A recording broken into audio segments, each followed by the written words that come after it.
¿qué tal amigas, amigos televidentes en Extra Plus? Un gusto saludarles, darles la bienvenida a esta edición de Adelante Nicaragua. Este 9 de mayo se recuerdan 75 años del final de la Segunda Guerra Mundial en Europa. Hay que recordar que la Segunda Guerra Mundial tuvo dos escenarios principales.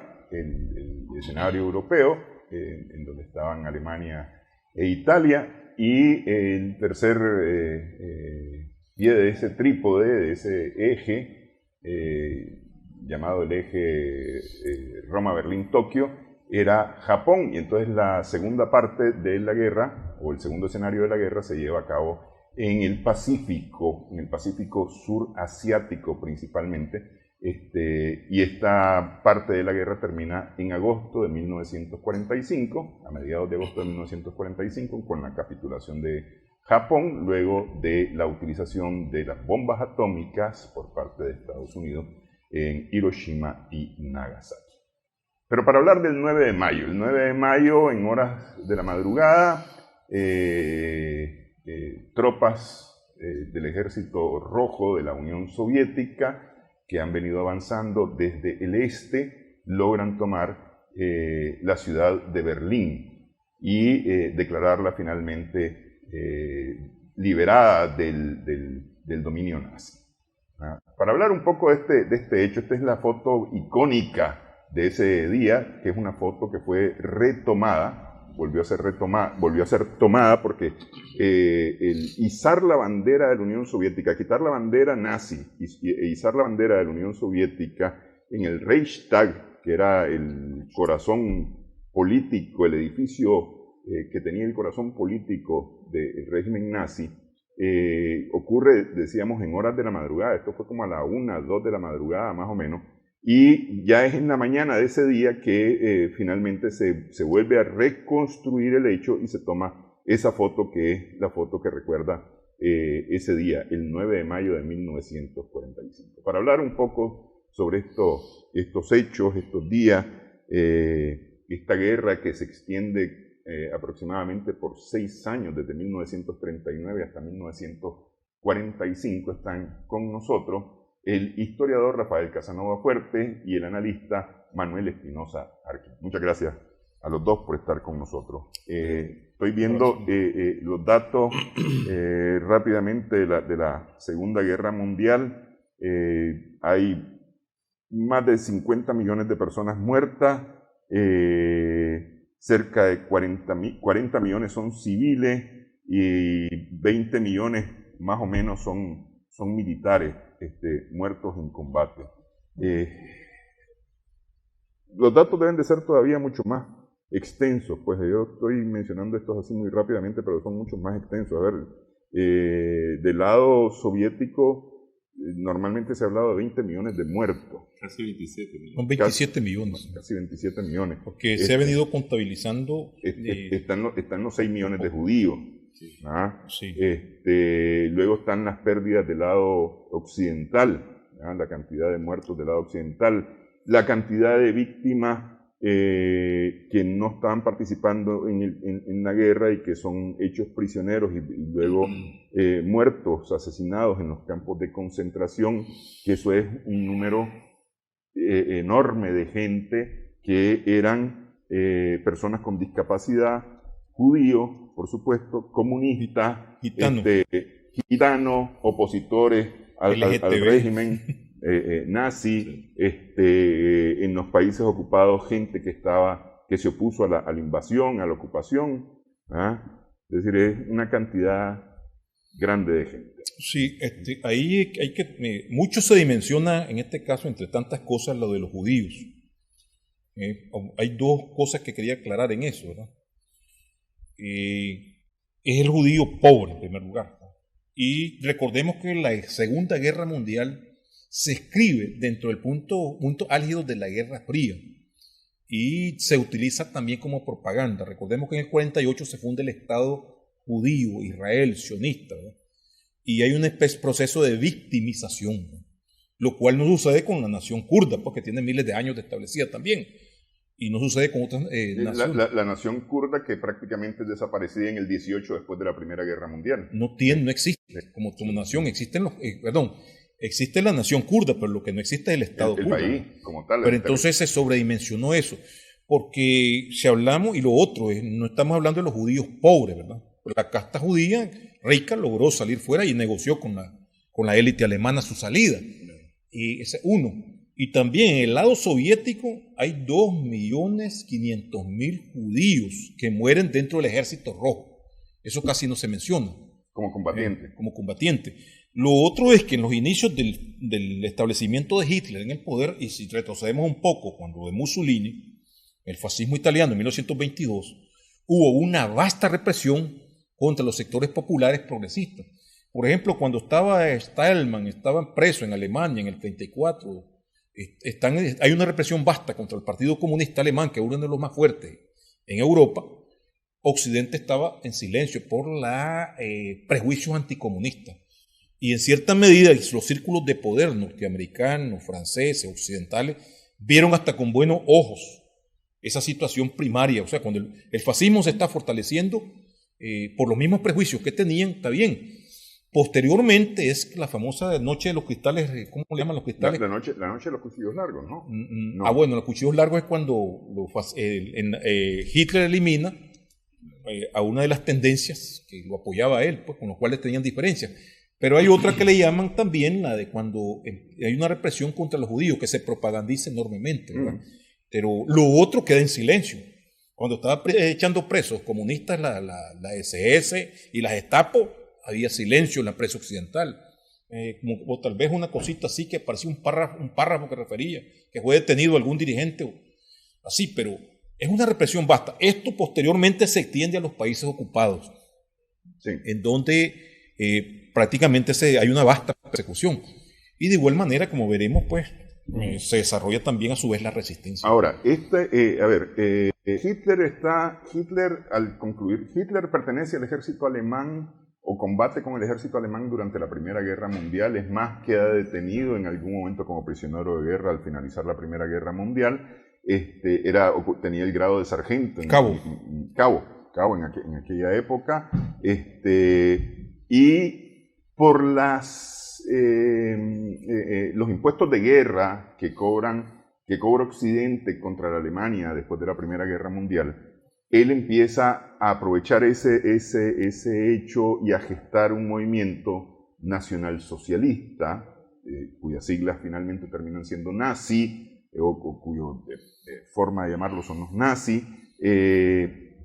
que tiene hoy alguna representación también. Es decir, lo vemos en Hungría, lo vemos en Austria. Rumanía. El gobierno actualmente es un gobierno de ultraderecha, casi nacionalsocialista, ¿verdad? De tendencia muy fascista. El de Ucrania. El de Ucrania, pero luego tenemos en Italia el movimiento 5 Estrellas, el movimiento de Le Pen en Francia, en España tenemos a los Vox, dos agrupaciones de ultraderecha muy fuertes. Si no me equivoco, en Holanda me parece que hay otro movimiento muy fuerte nacionalsocialista. Es decir, la Europa está reviviendo el nacionalsocialismo sobre pretexto principalmente de las migraciones,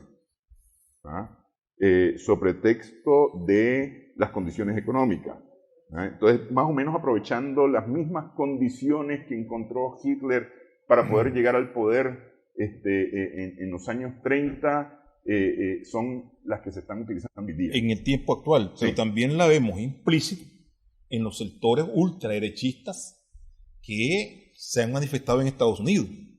Nosotros decimos a veces Trump, pero esa visión del muro, esa visión de la contente de la migración, para que le está quitando el trabajo a los norteamericanos, es algo parecido a 1933, pues, un chivo expiatorio en este caso, como ya del proceso de descomposición que viene teniendo el sistema capitalista mundial. ¿Y cuál es la tendencia extrema del capitalismo, de ese sector que busca cómo preservar el poder? Es el fascismo en cualquier país que sea. En este caso el modelo que tenemos es Alemania y Italia. Y más marcado por el problema racial en el caso de de Alemania, pero también algunas expresiones de la ultraderecha norteamericana, de ese Klux Klan, ¿verdad?, nuevo, está el racismo, que antes lo apuntaba contra los mexicanos, primero contra los negros, y después contra los mexicanos, ahora apunta contra toda la migración. Sí. Y tiene una lógica, según ellos es racional eso, cortar la migración bruscamente. Interesante la parte donde vemos el final de la Primera Guerra Mundial y los 14 puntos de Woodrow Wilson. Prácticamente él deja una página abierta. Recordémonos que a los Estados Unidos siempre le ha convenido que el viejo continente esté en pugna, en guerras constantes, para ellos desarrollarse. Esa guerra a lo interno de Europa fue lo que le permitió prácticamente a ellos levantarse, inclusive como potencia. Entonces, tras finalizada la Primera Guerra, a Francia le quedan los territorios de Lorena y Alsacia. Pero además de eso también, después de la guerra hay una gran depresión. Ahorita viene una depresión después de la pandemia, ¿verdad? Entonces, existe el Consejo para las Relaciones Internacionales, el Council for Foreign Affairs, que es un centro, un think tank planificador, que había encontrado en la realización de una nueva guerra global la salida de la depresión para los norteamericanos. Y ese fue uno de los intereses principales de levantar e inyectar y poner en pie a la maquinaria alemana militar, ¿verdad? Lógico, con un contenido profundo ideológico en contra de los soviets, y que le funcionó. Entonces, hay muchas cosas de las que se dieron en aquellos momentos que habría que tenerlas en cuenta porque se están un tanto manifestando en la coyuntura actual internacional. Y de esas condiciones, ¿hubo condiciones similares para la Primera Guerra Mundial? ¿Para el estallido de la Primera Guerra Mundial? Es que no la depresión, pero sí ya el interés de la destrucción de centros industrializados para apoderarse de esto, del nivel de desarrollo que alcanzaban, y después trabajar mucho en la reconstrucción. Entonces, además de que la guerra es un botín, te permite el control a través de la reconstrucción. Entonces, con estas mismas intenciones iban a la Segunda Guerra Mundial. Y solo se me olvidó decir algo. De esos 27 millones de soviéticos, 11 millones fueron soldados que cayeron. Porque comúnmente, vos sabes que la maquinaria, industria cinematográfica manipula mucho las cosas. Entonces te ponen como los aliados apenas juntos. Perdieron casi 1 millón de hombres peleando, 900.000. Y entonces te dicen, estos son malos soldados porque murieron casi 27 millones y nosotros un solo millón. Los soviéticos perdieron 11 millones, pero porque la extensión del frente de guerra, la profundidad, era 20 veces más. Dos, estamos hablando del tiempo también, porque es decir, a ver, Francia, es decir, hacia el este hacia el oeste de Europa se produce la ocupación, hay una resistencia, pero no hay involucramiento de tropas, sino hasta 1944, junio de 1944, cuando se produce la invasión de Normandía. Hasta entonces, es decir, son 11 meses de participación de tropas occidentales por el frente occidental, pero son del 39, o más bien del 40 al 45, 5 años el involucramiento de tropas soviéticas o de gente soviética. Sí. Una pregunta antes de irnos a la pausa. El primero en subir al poder es Mussolini, ¿verdad? Mussolini, que llega con una ideología fascista al poder. Y él es el que apoya a Hitler. O Hitler se apoya en Mussolini de alguna manera para lograr alcanzar también el poder en Alemania, ¿no? ¿Cómo llega Mussolini al poder? ¿Qué condiciones hay para la llegada de Mussolini al poder? Bueno, la situación de Italia, al igual que la de Alemania, no es casual que sean las más difíciles. Y cuando se habla como tendencia general, hablamos que quienes se rearman y provocan la Segunda Guerra Mundial son las potencias perdedoras. En el caso de Italia, recordemos que ellos traicionan a la Triple Alianza y se unen con la Entente, con la Alianza del Entente. Pero son malos ganadores, pasan como perdedores, porque bueno, todos los ofrecimientos que le hicieron los occidentales para cambiar de bando fueron totalmente, no les entregaron las colonias alemanas, se apropiaron de ellas. Les entregaron pedazos de territorio de Europa, del Imperio Austrohúngaro, y algunos, que llamémosle charbascas de colonias, pues realmente, norte de África. En este caso hay un fuerte resentimiento, porque la guerra, como decía Salvador, bueno, va buscando un premio, va buscando, es una rapiña, pues qué ganancia obtener. Entonces ellos fueron pésimos ganadores. Entonces la situación social en Italia es similar a la de Alemania, en el sentido de que hay el nivel de desempleado, el nivel de mortandad que hubo, además de eso pusieron gran cantidad de muertos, fueron carne de cañón en el frente austrohúngaro. Entonces, cantidad de lisiados, cantidad de soldados resentidos que a la desmovilización no tienen trabajo, no tienen posibilidad. Quedan votados totalmente. Que es totalmente distinto al caso de Francia e Inglaterra, porque vuelcan el excedente ese hacia las colonias, tienen posibilidades. En este caso, esa situación social es aprovechada por Mussolini, que antes de la guerra era totalmente un don nadie, pues como podríamos decir, pero sí tenía alguna experiencia política, como había sido dirigente sindical creo que de los socialistas, y deserta de ahí. Entonces él impulsa lo que se llama el fascismo, ¿verdad? Que una de las condiciones es partido único, el nacionalismo, el militarismo y el chauvinismo, o sea, todo alrededor de eso. La grandeza de Italia debe rescatar la grandeza del Imperio Romano y el resentimiento que hay contra Occidente, que luego ha tratado, pues habiendo sido una potencia victoriosa. Entonces, él promete prácticamente levantar la situación y el discurso, sobre todo, igual que el nazismo, es anticomunista. Entonces, y además utilizan fuerzas de choque, porque también nunca como entonces en la historia de Italia se formaron tantos sindicatos, tantos movimientos sociales de protesta, y son capitalizados por el Partido Comunista.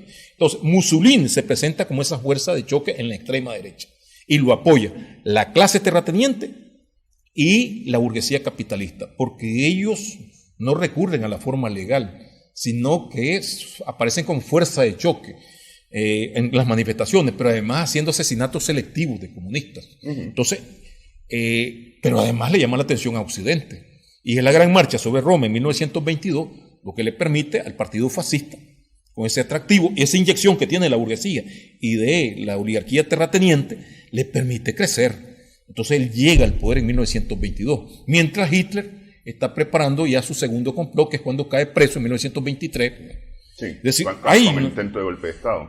Es importante entender, ¿verdad?, dos cosas. En el caso del antisemitismo, Hitler se basa en el pogrom ruso de antes de la revolución, los extremistas de derecha rusa que eran antisemíticos, y se basa en Mussolini para hacer Mein Kampf, nada más que una versión mejorada, y dentro de las condiciones de una Alemania industrializada con una fuerte población.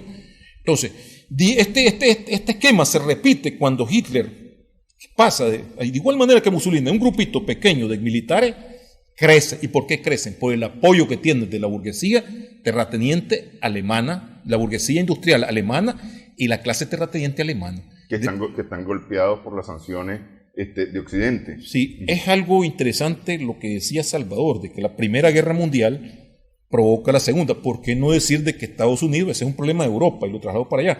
Porque hubo una reacción de un alto mando francés que era antigermánico, pero él vislumbró que el revanchismo alemán, que las exigencias sobre Alemania eran tan fuertes que Francia iba a ser víctima en el futuro del revanchismo alemán. Es decir, Estados Unidos está lejos, Inglaterra está en el mar, lo que tenemos frontera con Alemania vamos a hacer nosotros. Ok, entonces viene el revanchismo del perdedor ante los ganadores que están cobrándose con creces los resultados de la Primera Guerra Mundial.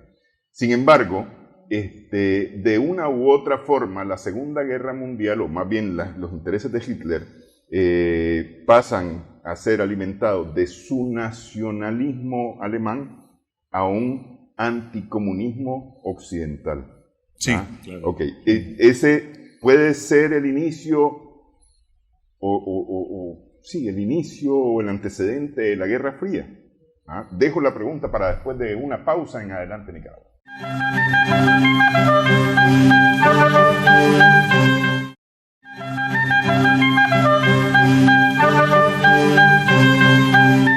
Seguimos Seguimos en adelante Nicaragua en Extra Plus. La Segunda Guerra Mundial, o más bien los intereses de Hitler fueron financiados, fueron armados, recibieron equipamiento, recibieron armas de parte de Occidente. Y cuando digo Occidente estoy hablando de Francia, Inglaterra y Estados Unidos.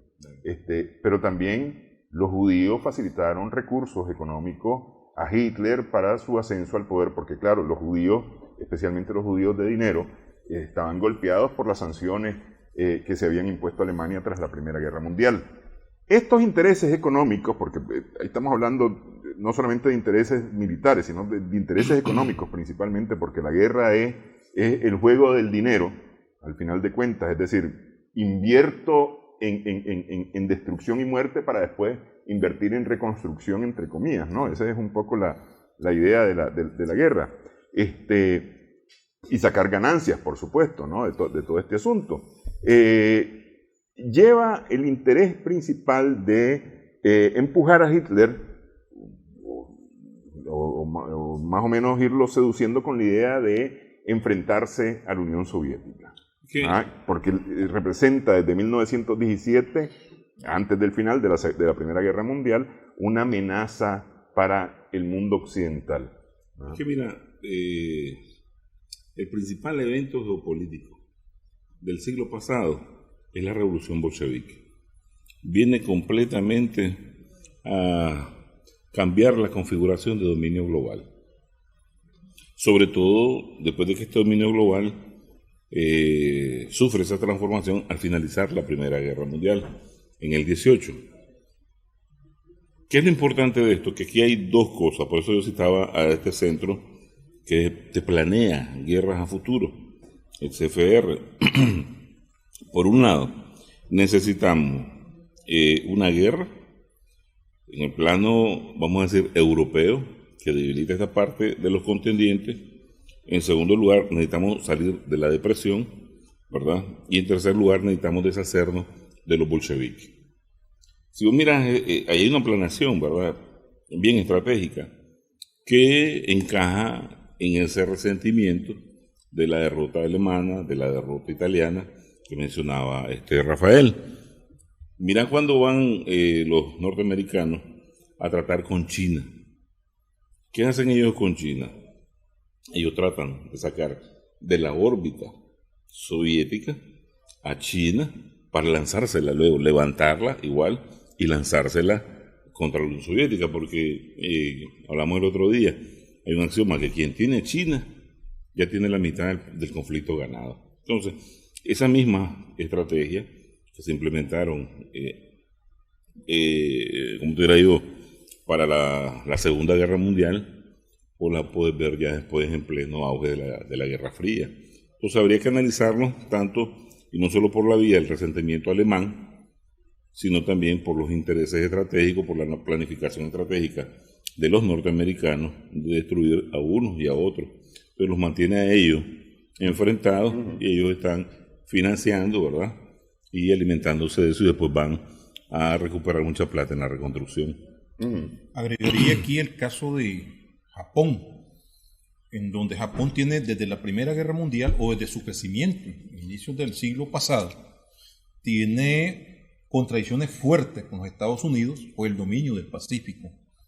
En este caso mencionaba Salvador China, bueno, Indochina, Nueva Zelanda, Filipinas. Entonces, recordemos que Estados Unidos tiene controlada Filipinas y la expansión japonesa va sobre el Asia. Tanto la Asia insular... Filipinas, que había sido una colonia española. Se la queda Estados Unidos. Sí. Bien. Entonces, la expansión de ellos es la doctrina famosa Panacea, Asia para los asiáticos, y que procuraba como despertar una animadversión o aprovechar la animadversión que existía en los pueblos dominados por Europa y tratar de capitalizar ese tipo de movimiento. Entonces, Japón es uno de los firmantes dentro de las potencias del eje Roma-Berlín-Tokio. Ahí va su resentimiento porque en la Primera Guerra Mundial el EN también aprovecha, a diferencia de Estados Unidos, de forma directa y se apropia de colonias de una forma descarada, pero él tenía más expectativas. En este caso tiene fuertes contradicciones, pero Estados Unidos está claro de eso y trata también de lanzarlo contra la Unión Soviética. De igual manera lo hace Inglaterra, lo hace Francia, sobre todo Inglaterra y Estados Unidos.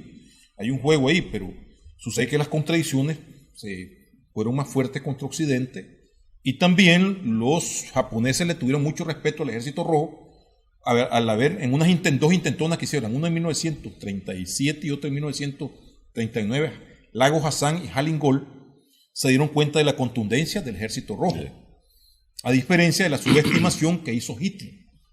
Ellos sí le tuvieron mucho respeto porque sintieron, digamos, la fortaleza de soldados soviéticos. Porque lo otro que yo agregaría en este sentido es que el eje fundamental de todo Occidente es lanzarlo contra la Unión Soviética. Fundamentalmente liquidar el problema ruso, el problema comunista, ¿verdad? Y esas represiones vastas que hicieron contra el movimiento comunista y socialista y todo lo que olía eso en Italia, en Alemania, fue aplaudido. Y ese discurso populista, corporativista de Mussolini le quitó bases sociales al Partido Comunista, sí, porque hablaban de la grandeza de Italia y todo eso. Y recordemos, esto no se puede obviar, de que el nivel de vida, gracias al apoyo de la oligarquía y la burguesía italiana, en Italia, el nivel de vida aumentó. O sea, durante una etapa Mussolini logró aumentar el ingreso per cápita y el desempleo, reducir el desempleo en Italia. Igual eso Hitler, ya en la década del 30, sí, en plena depresión.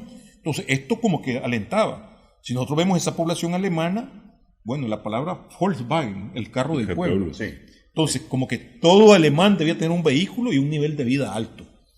Entonces, eso que dice Carlos Marx es una falsedad, es un judío que está destruyendo la rosa aria. No, es el nacionalsocialismo, el socialismo para Alemania. O sea, elevar el nivel de vida del pueblo alemán y que las naciones, las razas inferiores, tengan que mantener esto. Porque también estaba un discurso antieslavo, pangermánico, antieslavo. Sí. Y el crecimiento debía de ser hacia el este. Claro. Hacia el este. Hacia la tierra de los eslavos. Es correcto. Sí. Entonces, hay una confluencia de intereses entre ese Mussolini que quiere revivir el Imperio Romano y la Alemania que está dentro de ese crecimiento, el dominio mundial, ¿verdad? Y la doctrina panasiática, alimentada por el militarismo japonés. Por supuesto que el crecimiento, la base principal de la expansión japonesa va a ser China. Y cuando se apropian de Manchuria, no dijo nada, o sea, se quedó callado Occidente. Y hay un momento en que los acuerdos internos que quieren hacer para limar las contradicciones con Estados Unidos, le van a permitir, y quisieron llegar a un acuerdo con el Kuomintang de Chiang Kai-shek, ¿verdad? Es decir, el gobierno chino nacionalista, para que reconociera las conquistas de Japón a cambio de que Japón se lanzara contra los soviéticos. Eso no lograron, eso fue en la víspera ya cuando Alemania se quiere volcar, ya está planificado volcarse contra la Unión Soviética. Habría que ver, si vos ves, en resumen, lo que hay ahí es un choque ya de fuerzas imperiales, de potencia, de ese turno, ¿verdad? Lógicamente el militarismo japonés, que pretendía anexarse toda Asia insular, ya le había metido mano a China. De hecho, los chinos se quejan, porque dicen que en realidad ellos perdieron más que todos los países involucrados en la Segunda Guerra Mundial, y sus cifras no las cuantifican, y ellos dicen que aseguran que solo ellos perdieron más de 30 millones de habitantes. Entonces eso ya se te dispara, porque los datos oficiales andan como por 65 millones. Sí, pero esos datos oficiales, yo no sé si toman en cuenta la guerra del Pacífico, porque principalmente están basados en Europa. No, en general ya esos 65 ya la toman en cuenta. Ajá. Pero otra cosa, permíteme, es que los soviéticos entienden la trama de los norteamericanos y de lanzarle por el plano europeo a los alemanes y aliados, ¿verdad? Y en el plano oriental a los japoneses. Pero la inteligencia soviética les cortó esa jugada. Ahí yo creo que con vos la abordamos una vez aquí. Hay una famosa operación que se llama Nieve, Snake, que se la montaron los soviéticos en función de echarlos a pelear. O sea, así, literal, para que la gente entienda, porque de no lograrlo los norteamericanos lo hubiesen lanzado a los soviéticos a Japón y prácticamente hubiera sido una operación sándwich.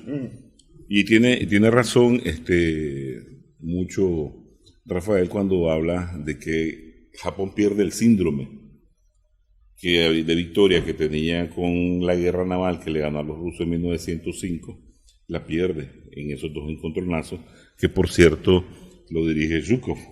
Zhukov ya desde ahí les enseña otro tipo de guerra, otro tipo de ejército, y ya comienzan a tener un síndrome de la derrota, y que cuando los alemanes les están diciendo, láncese, que nosotros vamos cerca de Moscú, pero no, después. Pero también esa operación que te digo de la inteligencia soviética, la operación Sneg, en ruso, nieve, logra y motiva a los japoneses a atacar en Pearl Harbor, ese 7 de diciembre, a los norteamericanos. Y entonces es lo que obliga a los norteamericanos a entrar en la guerra, que estaban, como dicen, bien chulos, desde la hamaca, en palco, viendo la guerra en el plano europeo.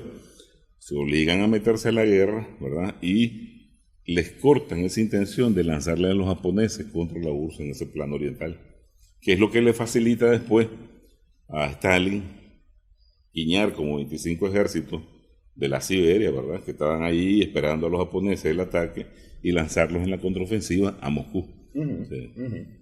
Ok, vamos, hacemos pausa nuevamente en esta edición de Adelante Nicaragua.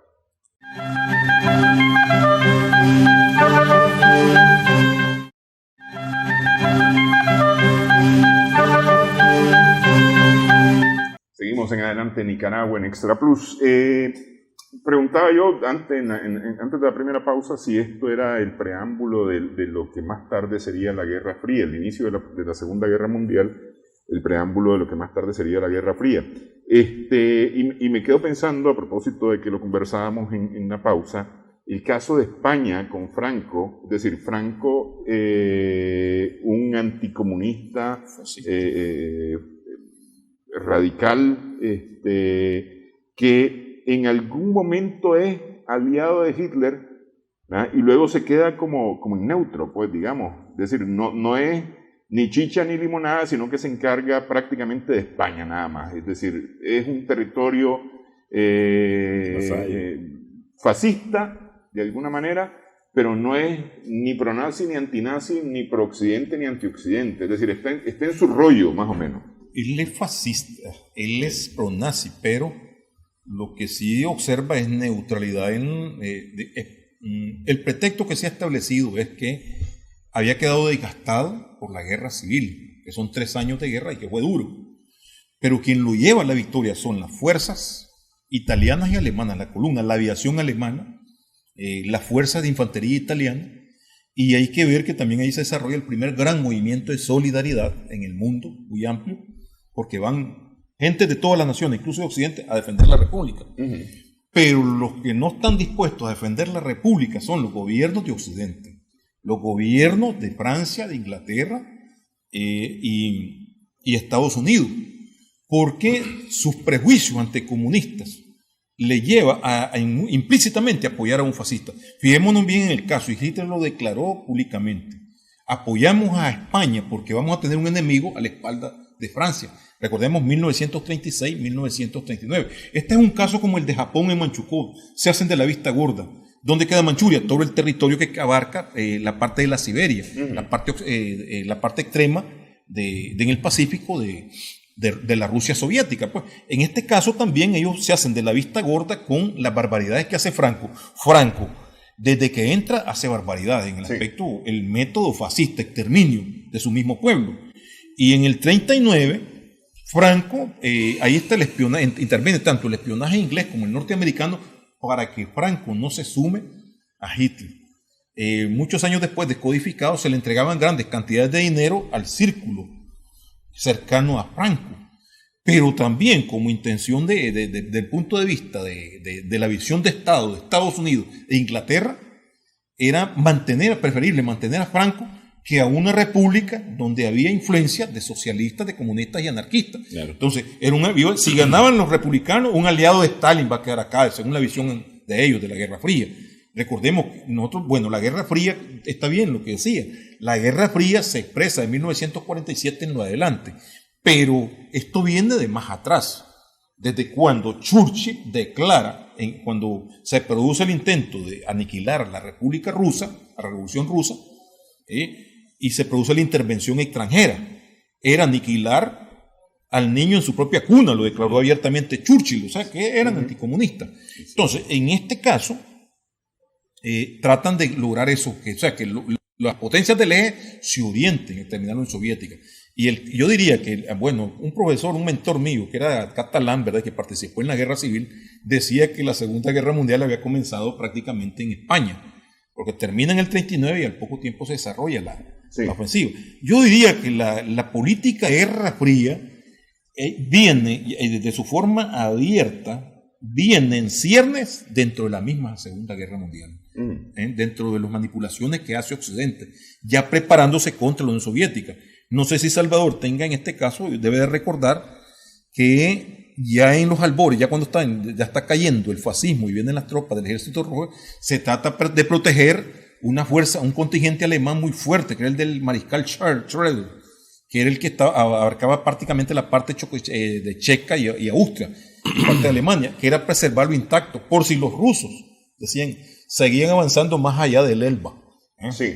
Entonces ya había... Porque efectivamente Occidente tiene mucho cuidado y además tiene mucha preocupación que el Ejército Rojo, que viene avanzando indetenible, es decir, desde que empieza en el 43, 42, deja de estar a la defensiva y empieza a la ofensiva, ¿verdad? Aquello va avanzando, a veces milímetros por milímetros, a veces son centímetros, a veces logran avanzar metros, pero es decir, es indetenible, el avance es indetenible. Lo que pasa es que, mira, el antecedente de la Guerra Fría es la misma aparición de la Revolución Bolchevique, ¿verdad? Prácticamente te decía que geopolíticamente le cambian todo el plano global. Y vas a ver vos ya situaciones muy claras, como las reuniones secretas que tienen el alto mando militar alemán con el alto militar polaco desde 1934.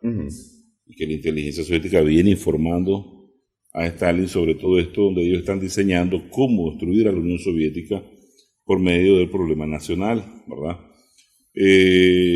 Luego vos ves un claro intento, como el que menciona Rafael, en una operación de los ingleses que se llama Impensable, donde con 47 divisiones de aliados más 12 remanentes alemanes lanzaron una contraofensiva contra los soviéticos, porque la verdad es que ellos, cuando se deciden desembarcar en Normandía en el 44, ellos ya se sienten sobrepasados.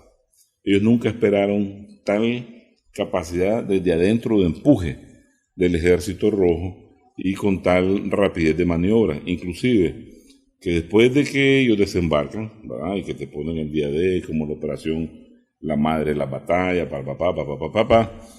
al avanzar, a pesar de que las divisiones alemanas que los contienen a ellos en el plano europeo son mucho menor en cantidad, ¿verdad?, que las que están peleando en el plano soviético alemán, los logran detener esas divisiones alemanas. Y hay en la batalla de la Ardena, que los alemanes hacen una maniobra de empuje y los logran detener. Y entonces aquellos comienzan a llamar, a pedirle ayuda al alto mando soviético militar de que por favor realicen una maniobra de gran envergadura para poder ellos avanzar, bajarle el gas a los alemanes. Y entonces los soviéticos hacen una maniobra arriba de Polonia por Vístula. El Vístula, sí, pero que no estaba planificada, la hicieron porque aquellos le pidieron socorro y auxilio, ¿verdad?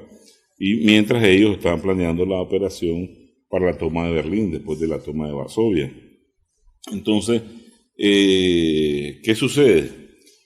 Habían acordado, vos podés fijar otro hito ahí, ellos habían acordado encontrarse en el Elba.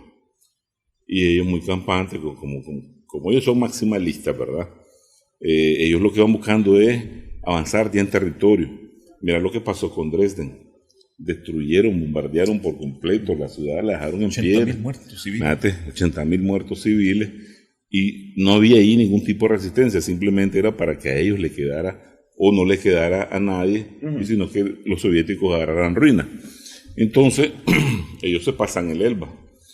y un alto mando del ejército soviético notifica a Stalin, pues lo vamos a poner un tanto colorido, y le dice, miramos, le dice, un ejército norteamericano que se pasó, y le dice, no, usted no está viendo ningún ejército norteamericano, usted está viendo un ejército fascista, le está diciendo destrúyelo.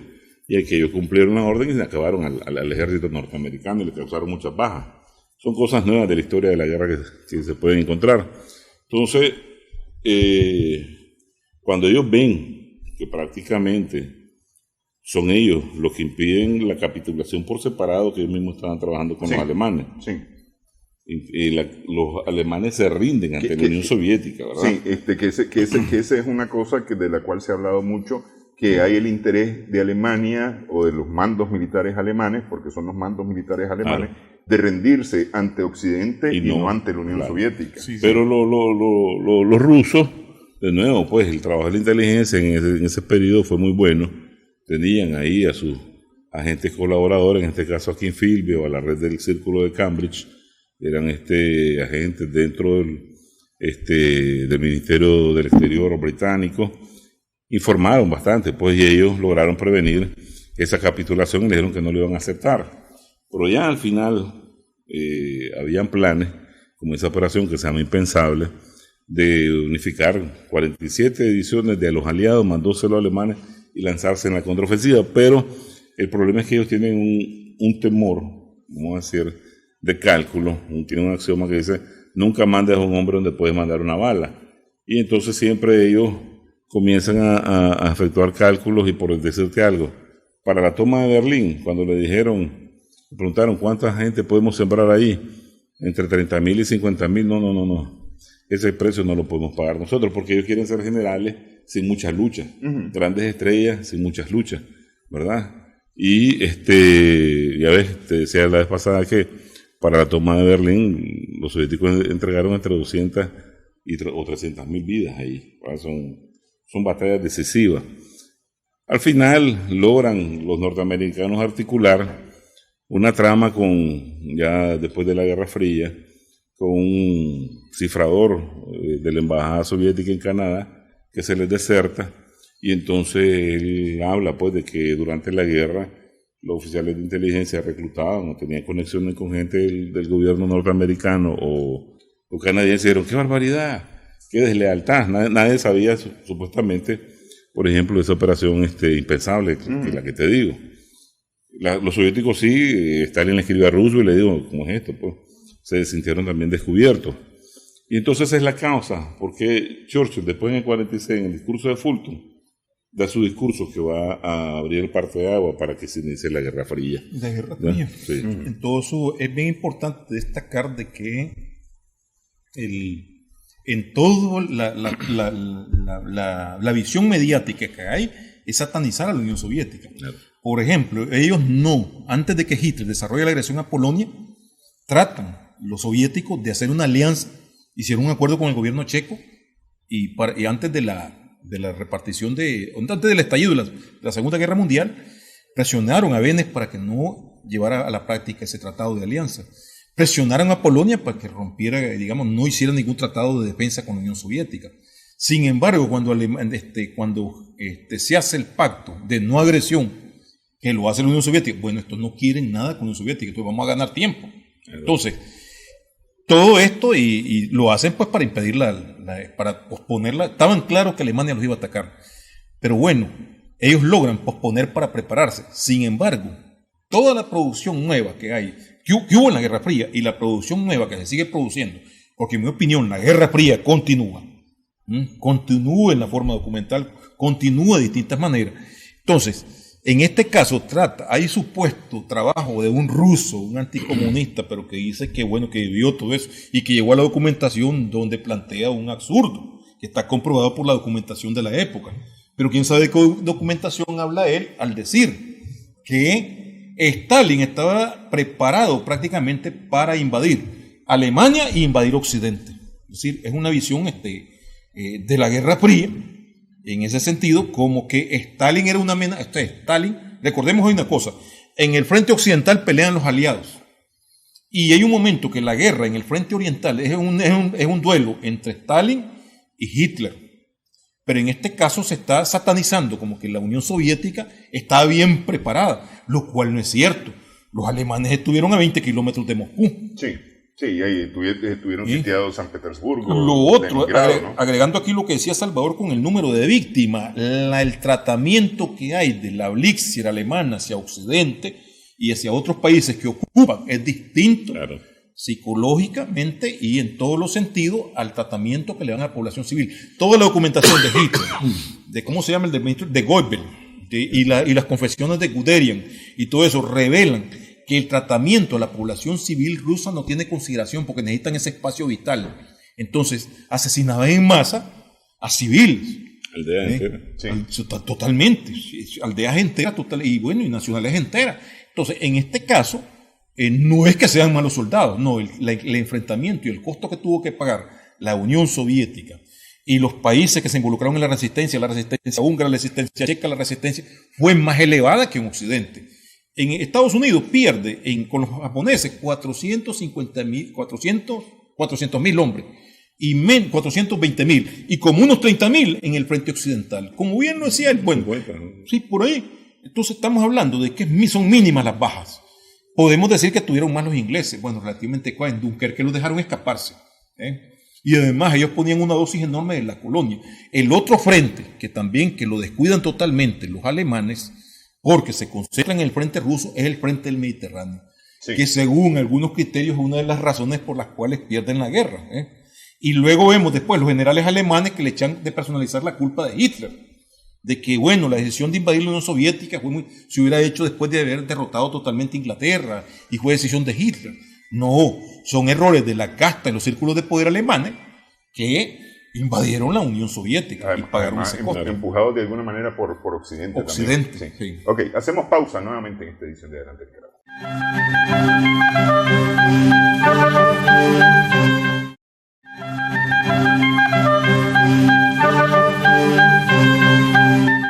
Seguimos en Adelante Nicaragua en Extra Plus. Después del 9 de mayo de 1945 hay un acuerdo prácticamente para dividirse no solamente la Alemania, sino todos los territorios que han estado ocupados. Y Berlín en ese momento queda dividido en dos, uno para Occidente, Estados Unidos, Inglaterra, Francia, y el otro para el Oriente, para la Unión Soviética, ¿verdad? Y eso se va a mantener hasta el 89, sí. Cuando Berlín termina o Alemania termina unificándose. Fue un tiro por la culata para Occidente ese final de la Segunda Guerra Mundial, porque es decir, eso da paso a la construcción de el llamado bloque socialista, que es un territorio bastante más amplio de lo que tenía la Unión Soviética antes del inicio de la guerra. Yo te voy a decir una cosa, pues, algunas cuestiones que son de hecho. Con la invasión no se puede obviar esto, creo que es un dato muy importante porque también hay una visión mediática de la Guerra Fría que sataniza a la Unión Soviética.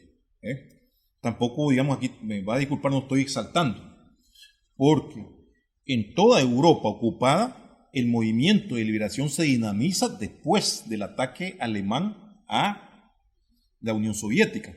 Porque tanto Occidente como Inglaterra tratan de paralizar el movimiento de masas antifascistas en Francia, en Italia, en Checoslovaquia, Polonia y todos estos países. Los gobiernos que dejan al pueblo solo, como el de Polonia y el de Checoslovaquia y otros, se van a Londres. Y es preferible que esa Francia ocupada siga en manos de los fascistas que ellos pensaban, desde su concepción anticomunista, a que las masas tomen el poder. No es casual que en Italia prácticamente el Partido Comunista suma la resistencia, pero se multiplica después del 41. Entonces, son actos de Guerra Fría eso, ya de hecho, ¿verdad? Lo segundo es que, está bien las conferencias, pero en las conferencias se tratan dos cosas. Uno, cómo impedir que Alemania vuelva a crear un problema del mundo, porque aquí se retorna como que Alemania fue la que provocó la Primera Guerra Mundial, o sea que no fue Inglaterra, que no fue Francia, que son responsables, sobre todo Inglaterra, que no quiso competir antes de la Primera Guerra Mundial en el plano comercial, económico con Alemania, entonces era más barato una guerra. Y en la segunda, prácticamente, ellos, como lo hemos estado hablando, fueron los que la alentaron.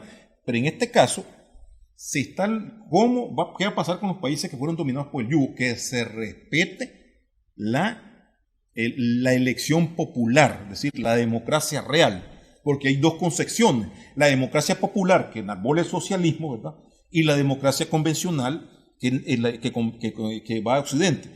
Cuando el Ejército Rojo se convierte en garantía de que hayan elecciones, pero ¿quiénes son los que se han destacado en la lucha antifascista?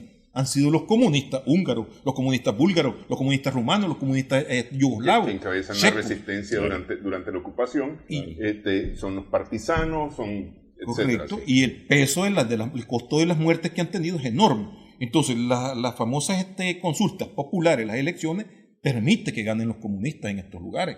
Y el Ejército Rojo es garantía. Lo que no sucede en Italia, todo lo contrario.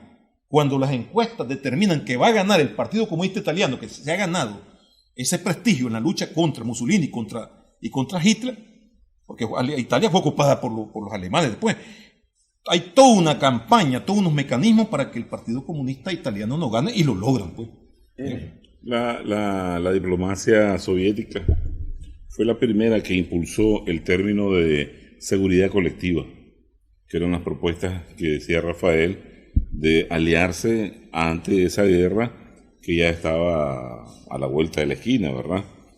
Y lo otro es que era lógico, vamos a decir, el triunfo de las fuerzas de izquierda tras la Segunda Guerra Mundial, primero por los horrores vividos por los mismos alemanes, sobre todo en el campo oriental. Acordate que en las memorias de Hitler, entre sus planes está exterminar al 85% de la población oriental, de Europa Oriental, y a la otra, al 15%, esclavizarlo. ¿Ya? Entonces no tenían nada más que sobrevivir y luchar. Y lo otro, que tan férreo fue, a mí me gustaría establecer una cifra para que la gente entienda. El 80% de las fuerzas militares alemanas fueron destruidas en el frente soviético, ¿verdad? Por poner una cifra de 900, por decirte algo, 600 y pico fueron divisiones destruidas por la fuerza militar soviética. Lógico, ahí tiene que ver mucho ese resentimiento que todos esos pueblos lograron obtener gracias a la barbarie, como estas fuerzas fascistas macabras actuaban en contra de sus pueblos. O sea, quemar aldeas enteras, encerrarlas en las iglesias, incinerarlos por completo, campos de concentración, todos los vejámenes y las barbaridades posibles, ¿verdad? Y entonces me parece que hoy es el momento de no solo, por decir algo, aplaudir esa gesta heroica del Ejército Rojo en liberar y esa parte de la Europa Oriental, porque prácticamente fueron 8 países de la Europa Oriental los que se anexaron al campo socialista después de la guerra, sino que la vigencia de ese rechazo, de esa necesidad de prevenir la guerra como recurso de saqueo, como recurso de esclavitud a los pueblos. Y estamos viviendo tiempo que para muchos podría ser paranoia, para otros es cuestión de no dormir y no cerrar los ojos. Bueno, quiero agradecerles que han estado con nosotros, Rafael, Manuel, en esta ocasión conversando a propósito de el 9 de mayo, la toma de Berlín, el final de la guerra, de la Segunda Guerra Mundial en Europa, con este hecho. Muchas gracias. Gracias también a nuestras amigas, amigos televidentes por su sintonía en esta edición de Adelante Nicaragua. Esperamos que el programa haya sido de provecho para ustedes.